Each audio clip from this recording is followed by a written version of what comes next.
This is day 40 of Forge keyboard updates every day until the product ships. Today we're going to conduct our first complete assembly of the Masters Forge.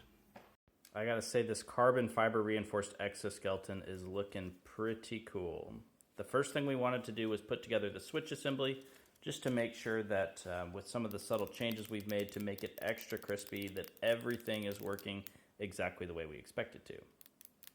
We're also continuing to test different compression springs. A lot of these will work just fine, but we've just been trying out different wire diameters, different lengths, different base diameters, as well as different shapes. Here's a conical one that I'm using today.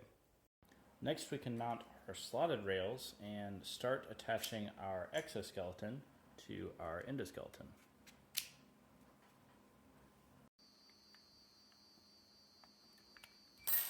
For a first full assembly, this is great. I've been taking notes about some things to just tweak to make it even better, but we're getting really close, guys. This is a great milestone, I think, for day 40. As we're getting closer to our launch date, I can't guarantee how much longer the pre-order prices on forgekeyboard.com are gonna stay up, but I will guarantee that I'll give you guys at least maybe a few days notice on these updates before we take it down.